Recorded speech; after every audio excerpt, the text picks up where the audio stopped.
Good afternoon and welcome to this virtual town hall with our colleagues from Human Resources and Operations. I'm Joanne Brazington, your host and moderator.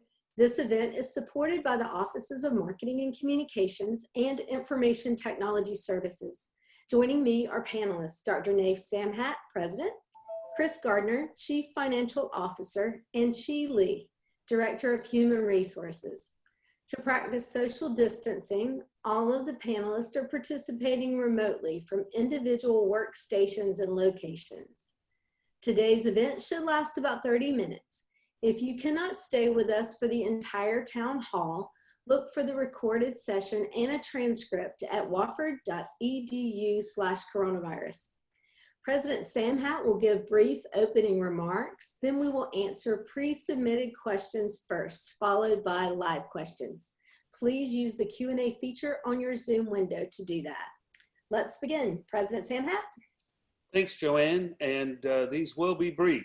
So let me just thank everyone for their commitment to the college and their patience with this situation we find ourselves in. I know it's been a challenge for everyone across the Wofford community, and hopefully there's some light at the end of the tunnel. I know that starting next week, we've talked about and have said we want to begin rotating folks to campus in a safe and socially distanced way, a gradual rotation of people so we can get acclimated, so we can build comfort and confidence in our practices and our operations. It is what I would call a very long runway to get us ready to welcome students back to campus in August. And we are committed to doing that. As you know, we've looked to the end of June to make a final and firm decision on that. The two committees that are working on guidelines and a framework for a return to campus and calendar will be reporting to the cabinet in the next couple of weeks. So we'll have their best recommendations. And assuming that we go forward, we do have a very long runway to build that comfort and confidence and being on campus, back on campus, all of us, and preparing for the arrival of students. So I want to thank you for your questions and this opportunity to share information and respond. I'll say what I've said before in these town halls is that we don't have all the answers, but we'll give you the answers we do have, and those we don't have, we'll find the answers out in time. So thanks for your patience. Thanks for everything you do for Wofford College. Joanne, back to you. Okay, our first question is going to go to Chi Lee. Please explain the mask protocols. Should we always wear a mask or only when we are within 6 feet of others? Thank you for the question, Joanne. The Return to Work Committee recommended and the cabinet approved that all individuals wear masks. So in general, individuals should wear masks as much as possible, and especially in the presence of others when they're out and about on the campus, and definitely in shared spaces. When and where one may not have to wear a mask or may be asked to remove a mask is in cases of accommodation. For example, if you're interacting with someone who reads lips, obviously it's going to be difficult for that individual to read your lips if you're behind a mask, unless if you have a clear or plastic mask. Additionally, if you have your own office and you're by yourself, this too is another situation where you don't necessarily have to wear a mask. But having provided these specifics in the protocols of wearing masks, equally important is to continue to maintain social distancing, 6 feet apart from others, and continue frequent hand washing, as both have evidence to be effective measures in the prevention of spreading all diseases. Thank you.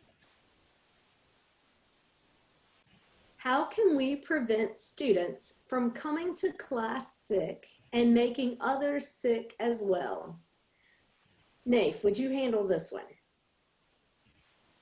I'll do my best. I think the most important thing in this situation is education and individual responsibility.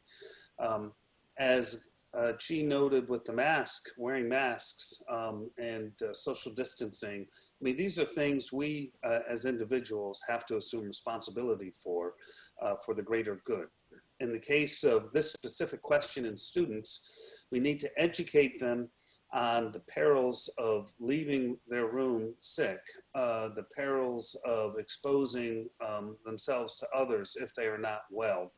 We have the Wellness Center who can take care of students and identify issues, but we need to be able to communicate. We will communicate with students and educate them on proper behavior and at every opportunity through messaging, through our various messaging mechanisms and mediums, through FYI classes, signage across campus and residence halls and the like. And on the other hand, a lot of students will attend class if they're not well because of the consequences, attendance consequences. And so I think working with the provost's office, we should, faculty and should maybe think about their attendance policies under these circumstances. Just as I would say coaches should think about their policies for practices for students in theater and music across the board.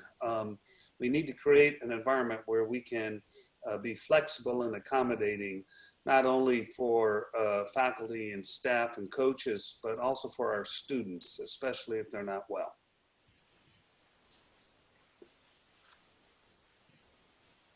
Some buildings have 24/7 access for students.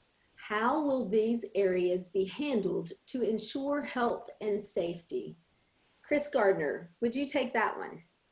Sure. So, I mean, first of all, you know, our students are the reason we're here and the reason that we operate. And so we want students to have access to buildings as much as they can and to be able to use this campus as much as they can within appropriate guidelines that are being developed. So we want them to have access to spaces on campus. And but we also, as Nath mentioned, we want to educate them on how to responsibly use our buildings. That includes staying home when they don't feel well, following proper social distancing guidelines, washing their hands frequently.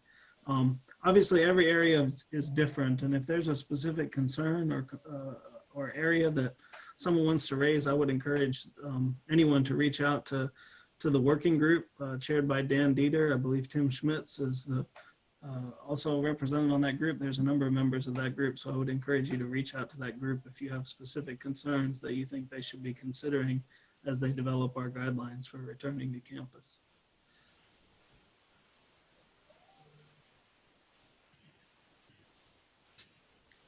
Will there be specific guidance for setting up offices or limiting access to maintain social distancing in the fall? Or is this up to each individual area to determine? Chi, would you take that one? Thank you, Joanne. The Return to Work Committee is currently in the midst of reviewing, discussing, and determining those parameters, as there are many different buildings and types of spaces utilized for different purposes on our campus.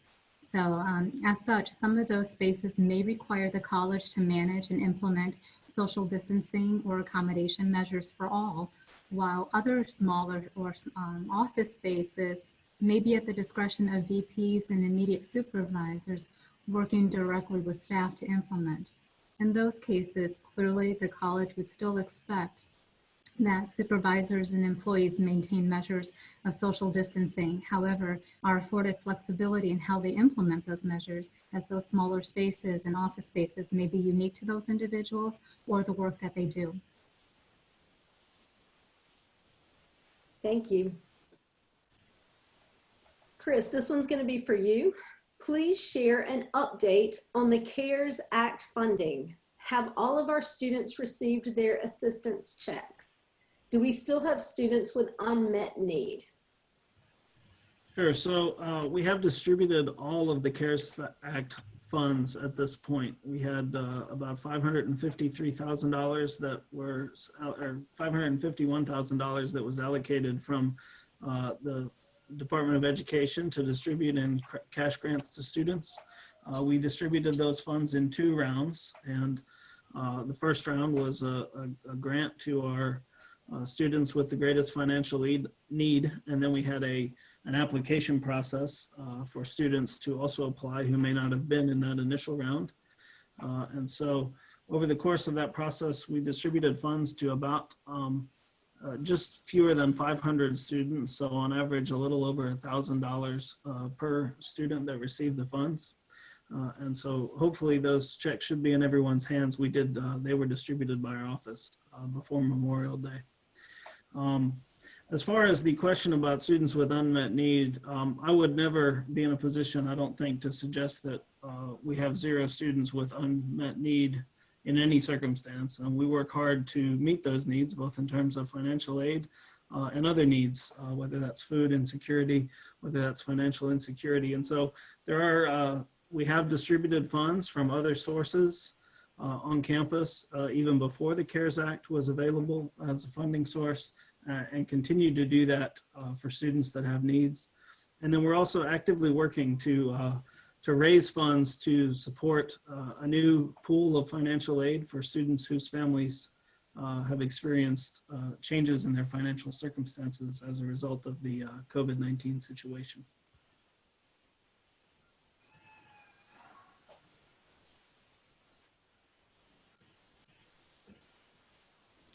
What is the college's stance on testing for COVID-19?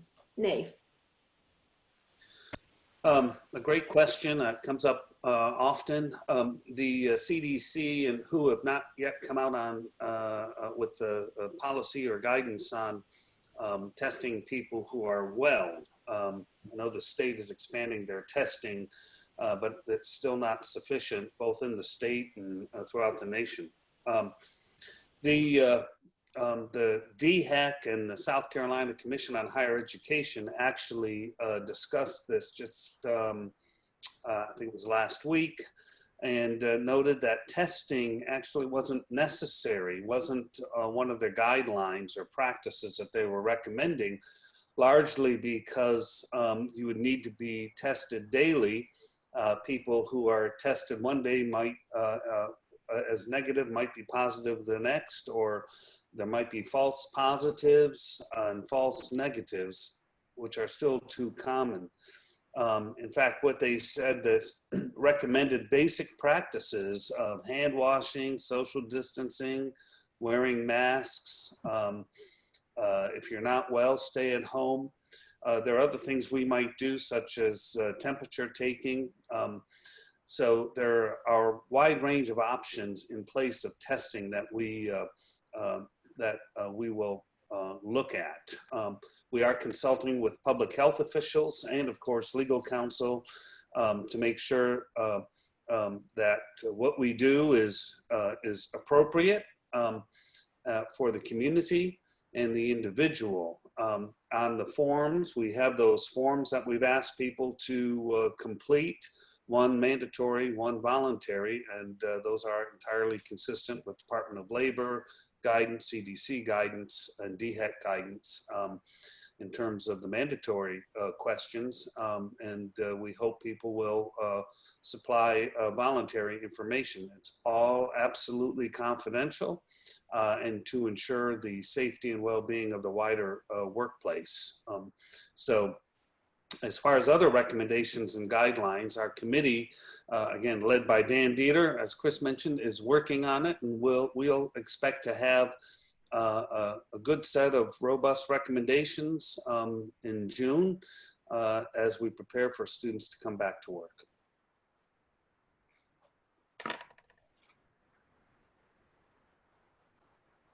Gee, this one's going to be for you. Many large companies have been telecommuting for years now. Would Wofford consider that for employees who can effectively do their jobs from home? Good question. Well, you know, telecommuting is the norm for some companies and an accommodation for other companies, such as Wofford. Arguably, telecommuting is also more appropriate for some jobs or specific roles versus other jobs. So would Wofford consider telecommuting for employees? I think as an accommodation, telecommuting should always be a tool that we keep within reach to leverage to meet our needs, such as in the case of COVID-19. As a permanent option, I think that will be contingent upon how Wofford evolves, and in specific, if there are jobs that change or that are created that would be appropriate for telecommuting. As of now, Wofford is a traditional residential liberal arts college where much of the administrative support or services support originate from the campus. So at this point, we've not considered long-term telecommuting policies. However, obviously during this unprecedented time of COVID-19, and as individuals transition back to the campus, many employees continue to telecommute, and we continue to be flexible. Thank you. This is our last question before we will take live questions. So now is the time. If you have a question, type it into the Q&A feature on your Zoom window. Nath, this one's going to be for you. Will we limit gatherings in the fall based on COVID-19? Another great question. We had on a call this morning, another Zoom meeting with presidents of the SoCon institutions, and talking about how we're going to manage athletic events. Of course, no one had an answer. In fact, we're considering how to do everything from classes to athletics to student social gatherings, meetings on campus, the whole range of activities. I think it's important that we understand that, again, I'll go back to the long runway metaphor.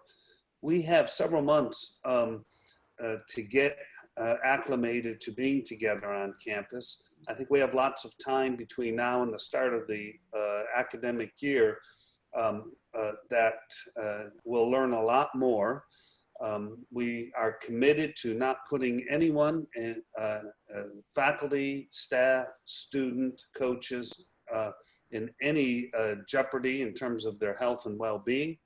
And so we will continue to look at what our best practices, public health guidelines to shape how we define appropriate gathering size, and continue to educate everyone, including ourselves, as well as students, on best practice, masks, hand washing, social distancing, and the like.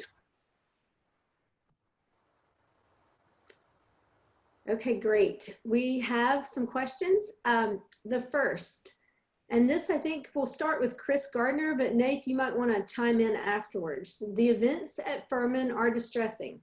How well prepared are we to avoid the types of financial and employment disruptions that Furman is being required to implement? Yeah, that's a great and important question. We feel well prepared to avoid those types of measures. And, you know, as we've communicated in a number of different forums, the college is in good shape. We're taking good steps right now as we limit expenses through the rest of this fiscal year to set us up to begin our next fiscal year in a strong position. The other thing that we have going for us is our enrollment numbers continue to look strong. The first year class still sits at 503 deposits against a budget of 485. So those excess 18 students provide incremental net revenue to the college. We're also below budget on our financial aid for that first year class. And we also see that our retention numbers are running ahead of last year at this point in time. And so, you know, we are similar to Furman. We are a tuition-driven institution, and we do rely on our students coming to attend in the fall in order to meet our obligations and meet our expectations. But all of the data we have at Wofford right now would suggest that we are in a strong position and will be able to avoid those types of significant financial measures. I would just echo what Chris is saying. Across the board, we're in a good, strong position between enrollment and retention, and we plan at this point to continue on with our existing budget program and don't anticipate any changes in employment. So we're in a very strong situation at the moment relative to many other institutions. Very good. Chi, we have another question. How much liability exposure is there for the institution if we have an outbreak on campus? Oh, that seems like a loaded question. Obviously, it is very important to us and to Wofford that we limit our exposure and liability as much as possible. And that's why we're taking all the parameters that we have, consulting with outside groups, our attorneys, looking at labor provisions, as well as our risk management team and the policies that we have in place. So our goal is to limit our risk and manage anything and everything on the front end so that we do return students, staff, and faculty safely. And that's why we're implementing all these measures.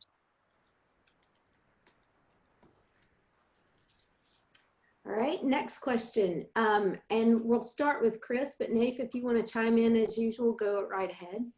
Will the college require outside contractors working in our buildings to wear face masks, not the construction projects?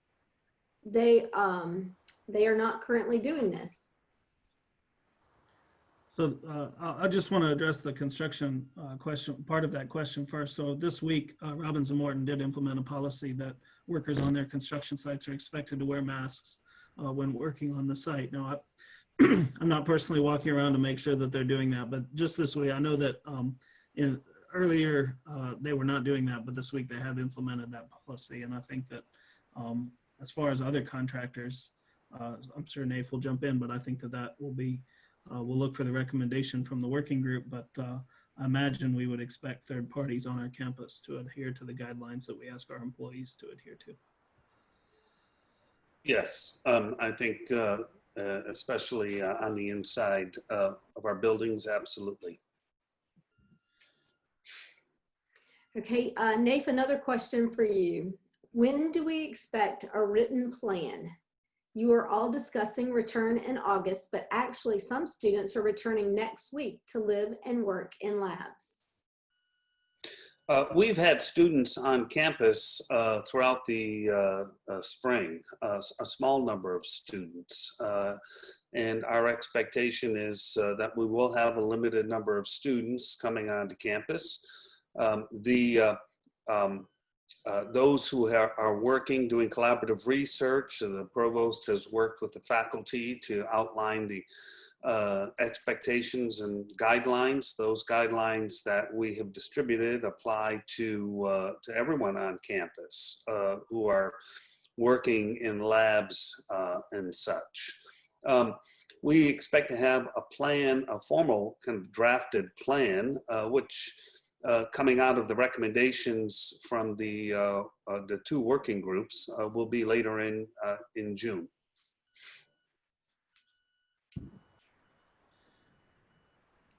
Okay, so that's all of our questions. Thank you for participating, and thank you to our panelists and all of the people behind the scenes who have made this event possible. Remember, you can find a recording and transcript of this event at wofford.edu/coronavirus. This concludes our virtual town hall. Be well, Terriers. Thanks, bye.